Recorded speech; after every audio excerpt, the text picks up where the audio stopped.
байцгаана өрх мөндөд үзэгчдээ телевиз үзэн суугаа үзэгчид та бүхэндээ сайхан өдрийн мэндийг хүргэе. Хонгор телевизээс эрхлэн бэлтгэж байгаа хүний мөс нэвтрүүлгийн ээлжид нэгэн шинэхэн дугаар та бүхэнд хүргэж бэлэн болоод байна.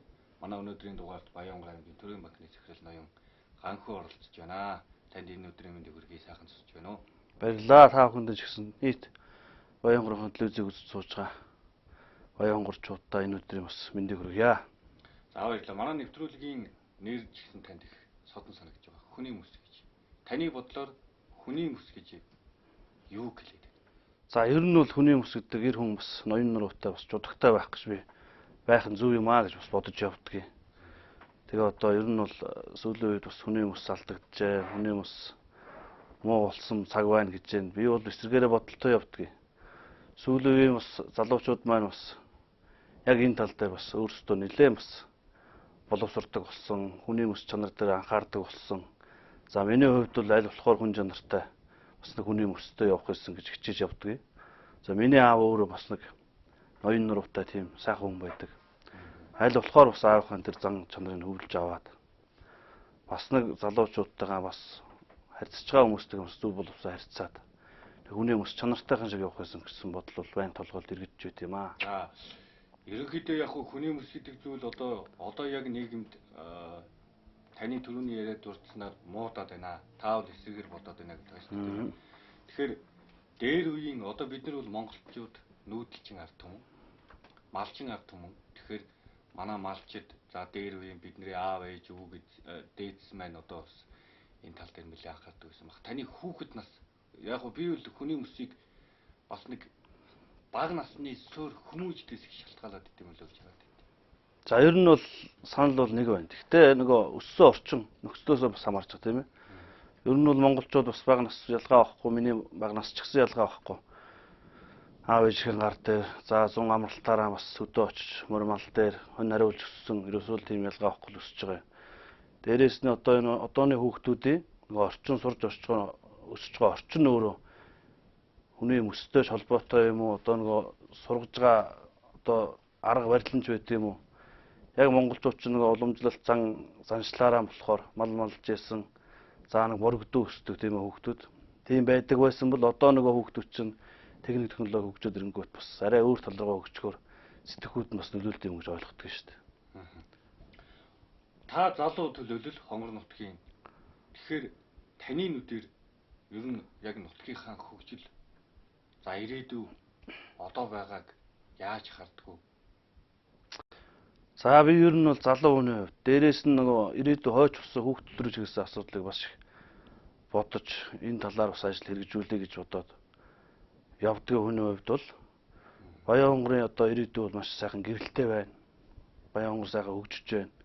Өдрөөс өдөрт өнгөс асж байна аймаг маань. За тэр утгаараа бас Баянгар аймгийн залуучууд маань бас нутагтаа ирж амьдрах хүсэл сонирхол маш их болсон байна. За өдөө сумдын хувьд бол одоо бас нэг сумууд шин сумтай боллоо. За энэ шин сумын одоо өсч сурж байгаа, боловсрж байгаа хүүхдүүдийн хувьд бол бас сэтгэл санаа бас өөдрөг. За сумдаа амьдрэх гэсэн хүсэл тэмүүлэл маш их болсон байна. Бид нар ч нэг томилтоор ажилладаг сумууд тий.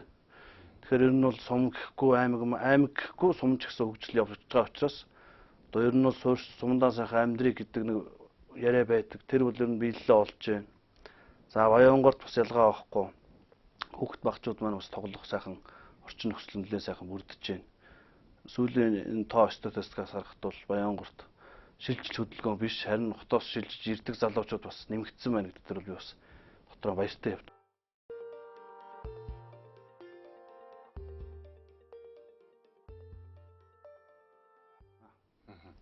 Танаас нэг зүйлийг асууя. Хонгорын өрсгийн төрийн бүс байгууллагын гүйцэтгэх захирлын ажлыг бас давхар хашиж ажилладаг гэж сонссон. Одоо нэг цэцэрлэг аян өрнүүлсэн цэцэрлэг барьж байгаа. Нэлээд дунд орчихсон байсан. Манай байгууллага ч гэсэн би ч гэсэн хандив өргөсөн. Та тэрийгээ жоохон задлаад ярил ямар зорилготой, одоо ямар хөө нөхцөл байдалтай, ямар хөө үе шаттайгаар хэдэн хувьтай яаж явж байна? За Хонгор нутгийн өрс төрийн бүс байгууллагыг 9 гишүүнтэйгээр анх үүсгэн байгуулагдаж байсан. За тэргүүнээр нь Дулмаа гэдэг аймгийн иргэдийн хурлын төлөөлөгч. За гүйцэтгэх захирлаар нь миний бие томилогдсон ажиллаад 2014 оны 9 сард ашиглалтанд орж исэн байгууллага байгуулагдаж исэн. За тэрнээс хойш ер нь бол хэд хэдэн залуучуудын төлөөлөл болоод бас залуучууд энд идэвхтэй оролцсон. За манай албан байгууллагууд иргэд маань бас идэвхтэй оролцож нийт нэг 104 орчим сая төгрөгийн хандив цуглуулсан байдаг. Ард иргэд аж ахуй нэгж хувийн хвшлүүдээс. За Баянгорынхан маань өөрсдөө их гэгээлэг. За хүүхд рүүгээ ирээд рүүгээ чиглэсэн бас ажлуудыг маш их дэмждэг, эрчимтэй сайхан хамтарч ажилладаг хүмүүс учраас би бас олон мянган Баянгор ирээдүйн ус хүүхд багчуудынхаа өмнөөс энэ хандив өргөсөн хүмүүстээ бас баярлсан талхснаа илэрхийлмээр байна. За энэ цэцэрлэг бол яг Баянгор орон нутгийн хөгжлийн сангаас нь 386 сая төгрөг тавиулаад одоо энэ 6 сарын 20-ны дотор бид нэр ашиглалтанд өгөх гээд. Тэр нь бол ажлын нэг 85%-тай гүйцэтгэлтэй явж байна. За энэ нь бол 4-5 дугаар багийн нутаг дэвсгэрт баригдаж байгаа. 2 давхар 572 м квадрат талбай өгөх 2 давхрын барилга. За нэг 150 хүүхэд энд хамрагдах, сурч боловсрох орчин нөхцөл нь бүрдэж байгаа. Тэгэхээр яг манай гэр хорооллын нөгөө хүүхдүүд бас нэг цэцэрлэгийн өмнөх насны боловсролд хамрагдаж чаддаг асуудлууд бас байдаг. Одоо манайх нэг 3100 гаруй сургуулийн өмнөх насны боловсролд эзэмших хүүхдүүд байгаа. Тэрнээс 2800 орчим хамрагдаад ерөнхийдөө нэг 89% нь сургуулийн өмнөх насны боловсролд хамрагдаад явж байгаа. За нэг үлдсэн хувийг бид нар бас аль болохоор 150 хүүхэд ч гэсэн бас хамруулчих байсан. За тэр цаашлаа тэр хүүхдүүдийн цаана ард нь байгаа хүүхдээ хараад гэртээ үнждэг аав ээжүүд нь бас ажил хөдөлмөр эрхлэх бас орчин нөхцөл нь бүрдэх юм болов гэж хараад байгаа. Тийм зорилготой тэр цэцэрлэгийг анх 1000 төгрөгөөр санаачилж бид нэр эхлүүлж ирсэн. Өнөөдөр бас дуусгачтандаа явж байгаа бас миний хувьд баяртай байна. За энэ нь 150 хүүхдээр тогтохгүй жил болгон 150 гэдэг чинь цаашлаад одоо Баянгорын нөгөө хүүхдүүд маань жил төгсөөд дараагийнх нь хүүхдүүд ороо явдаг учраас бас Баянгорынхоо ирээдүйн болсон хүүхдүүдийг бас нэг өчөөхөн ч гэсэн хувь нэмэр оруулсан юм болоо гэж би бас бодож явдаг. Энэ асуултуудыг би таны нөгөө одоо нэвтрүүлэг эхлэхэд л хэлсэн хүний мөстэй холбож яриад байна л та тийм ээ. Мэдээж ирээдүйн хойч үеийнхэн хүүхэд багчуудыг одоо анхаарах тэдэнд одоо бас сууж боловсруулах нөхцөл байдлын одоо ингэ залууны төлөө болж бүрдүүлж өгнө гэдэг чинь бас энэ бас нэг бодсон тий бас нэг жудагтай зам. Хуучин төрийн банкыг одоо бас цэцэрлэг болгож байгаа гэсэн. Энэ олон цэцэрлэг нэмэгдэх тусмал одоо юу гэдгийг манай Хонгор нутгийн тэр цэцэрлэг сургуулийн өмнөх боловсролд хамрагдаж чадахгүй байгаа хүмүүсийн тоо олон багасаж хүүхд болгол цэцэрлэгт явна л гэж ойлгоод байгаа шүү дээ. Тэгээ ер нь бол тэгж ойлгоно л доо. За яг хоо би одоо энэ цэцэрлэгийн асуудал ярьсныг бас л хуучин салбарын байр яаж байна тийм ээ. Тэгэхээр яг хоо Баянгор аймгийн төрийн банкны салбар маань сая 2016 оны 5 сарын 1-нд бас нээлттэй хийлээ. За ингээд нэг албан ёсоор байрныхаа нээлтийг хийгээд хуучин салбарын байр гэж яригддаг. Хуучаар цэцэрлэгийн барилга байсан. Одоо манай салбарын байр тий. Тэр барилгыг бас буцаагаад орон нутгийн өмчт цэцэрлэг байдлаар бид нар хүлээлгэж өглөө. За энэ нь эргээд 175 хүүхэд бас хүлээж авах боломжтой болж байгаа.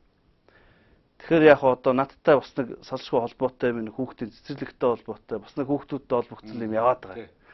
Би анх бас нэг 2 3 найзын хамт залуучуудтай холбоо гэдгийг бас байгуулж ирсэн. За байгуулсан цагаасаа хойш манай залуучуудтай холбоо бас нэг хүүхдүүд рүү чиглэсэн хүмүүнлэгийн ажил хийж эхэлсэн. Хүүхдүүдийг одоо нэг эмзэг бүлгийн хүүхдүүд нөгөө бэлгэнд хамрагдаж чаддаг 6 сарын 1-нд яг гэртээ ингээд гарч чадахгүй сууж яадаг байсан. Бид нар гэрээр нь очиж бэлэг гардуулдаг байсан. За өвөл бас өвлийн хүүхдэн зуны хувцастай ингээд бас байж байгаа хүүхдүүд байна шүү дээ тийм ээ.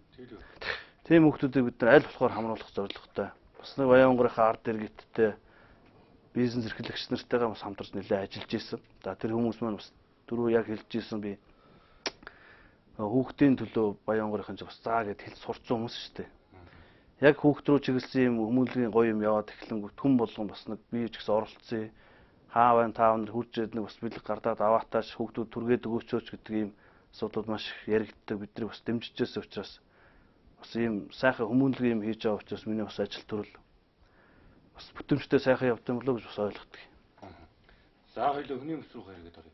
Хүн мэдээж өөрийгөө дүгнэж чадахгүй, өөрөө өөртөө дүн тавьж чадахгүй. Гэхдээ ганхуу гэдэг хүн хэр хүний мөс чинь настай юм бол. За би ер нь бол нэг хүний мөс алдаад хүнд одоо нэг муухай загнадаг ч юм уу, одоо нэг мөсчуддаг, ёсчудгаа, ёс даягаа алдаад нэг асуудал үүссэн юм бол байхгүй гэж боддог. Тэгвэл хүмүүс яаж хардгийг мэддэг. За ажил төрөлтэй холбоотой мэдээж хүн болгонд хүний мөстэй хандаад ажлаа умартаад тусал дэмжиж явна. Одоо манай нэг онцлог байна шүү дээ банкны чинь. Хүн болгон зээлийн бүтээж өгдөг болохгүй багт нь бүтээхэд хүний мөс чинь бас байхгүй тийм ээ. Тийм бол байж таараа. Ерөнхийдөө бол Хүний мөстэй явъя гэсэн бодол бол байнгын дотор эргэлдэх. Хүн ер нь бол нэг ийм л бодох юм шиг. Хүн өмнө ямар хүн байсан бэ гэдгээ л бодож явах хэрэгтэй тийм ээ. Тэрнээс албан тушаал дээр ч юм уу одоо мөнгө төрхтэй болсон ч юм уу ийм асуудлууд бас яригдж л байдаг. Магадгүй надтай ч гэсэн тийм яригдж магадгүй л дээ. Би хүн болгоныг одоо 100% хүн болгонтой сайхан найрсаг сайхан андаа яваад чадахгүй баг. Гэхдээ миний одоо бодож явдаг, хичээж явдаг зүйлөөсөө л тэр. Аль болохоор болж идэх талаас нь хүн болгонтой ойлголцоод бас нэг хамтраад ажиллаа явуулчихсан гэсэн бодолтой байдаг. Гэвэл хүний мөс чанарыг ерөнхийдөө хүнтэй мэдлэхээс хамаарат ерөнхийдөө одоо юу гэдэг тэр өдрийн хүн инээгээд мэдлүүлж юм эсвэл тухайн хүн нь бас сайн байна уу та гэхэд сайн байна уу гэдэг ингээд бас харилцаа дээр үүсгэх болов гэж бодоод байдаг шүү дээ. За тэр бол ер нь бол тийм ээ. Хүн чинь ер нь бол нэг хүний хардснаас их зүйлийг тодорхойлдог гэдэг тийм ээ. Би тэрнтэй санал мэдээж хүнтэй уулзаал нэг гар барих чинь гоё сэтгэл төрөл гоё гар барьсан хүнтэй хүн гоё ярьсан тийм үү. За нэг ярваас урваас хүн гар бариад гар барьсан болсон болоод өнгөрөхөд бас хүний сэтгэлд ямар сэтгэл санаа үлдэхгүй тэр үнийг тийм ээ. Тэгэхээр тэр талаас ерөнхийдөө нэг үйлчлэгээний байгуулагч бас анхаардаг байхгүй юу. Яг харилцагч орж ирлээ бас харилцагчтай бас гоё мэдлээд үйлчлээд явах юм бол дараагаар тэр харилцагч банкаар үйлчлүүлнөхөөс ярваас урваас бас нэг буруу харсан хүн байх юм бол мэдээж тэр харилцагч эсрэг бодолтой, эсрэг гомдол саналтай ер нь сэтгэл санааны хувьд бол бас нэг гоё энэ эрэхтэй гарахгүй л тодорхой санал нэг байдаг. Бас манай банкчин сүүлийн үед залуучууд руугаа чиглэсэн, ард иргэд рүүгээ чиглэсэн бас нэг төсөл хөтөлбөрийн зээлүүдийг маш ихээр олгож байна л да. За тэрний нэг томоохон жишээ нь 8% зээлийг 5% болголоо тий. Биднэрт маш том боломж гарч ирж байгаа залуучууд биднэрт. Бид нар ихлээр амьдрах орчинтой, орох оромтой байж иж нөгөө тав тухтай очих амьдрал, тав тухтай амьдрах нөхцөл нь бүрдэнэ. Нөгөө хүүхдүүд багчуудаа бас нэг санаа зовхгүйгээр бас нэг даарч үрчихгүй тий. Ажиллах орчин нөхцөл нь бүрдэж байгаа учраас 5% зээл гэдэг маш нүдээ олсон залуучууд руугаа чиглэсэн бас сайхан зүйлийг засгийн газар санаачилсан. Тэгээд Баянгарын хэмжээнд бол одоо бас төрийн банкар дамжаад 5% зээл нэлээд эрчимтэй олгогдсон. Нийтдээ 5 орчим төгрөг төгрөгийн зээл олгогдсон явж байгаа. Тэгэхээр одоо ч гэсэн олгодоо явж байгаа учраас залуучууд ч гэсэн одоо хоцроогүй байна тийм үү.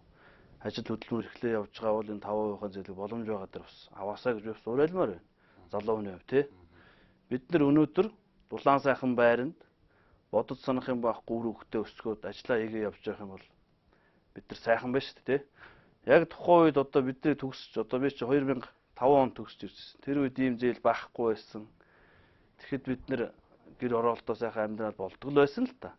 Тэгэхдээ одоо нөгөө нийгэм шал өөр болж штэ орчин нөхцөл нь сайжирж байна. За залуусын бас сурж боловсрох тал дээр анхаардаг тал нь бас сайхан болсон байна. Дээрээс нь одоо нөгөө яг одооны одоо хөгжилчөө өөрөө залуусыг хөтөлчихөж штэ тийм ээ. Тэгэхээр бид нар хөгжилтэйгэн цуг явахын тулд аль болохоор л мэдлэг боловсролдоо анхаарад. За одоо үр хөвгтрүүгээ чиглэсэн асуудлыг бас нэн төрөнд тавьж явахгүй бол боловсрол гэдэг хүнд маш чухал юм байна. Боловсролтой байж хүн хөдөлмөрлөж мөнгө олж जैन тий. Эргэн гаггүй. Яг гоо эргэн үний хувьд бол би үүргэн гүйцэтгээд ажилч хөдөлмөрлөж जैन. За Баянгарын аймагтаа бас нэг өөрийнхөө мэддэг чаддаг зүйлээ бас нэг хувь нэмэр оруулах гэсэн бодолтой л явдаг.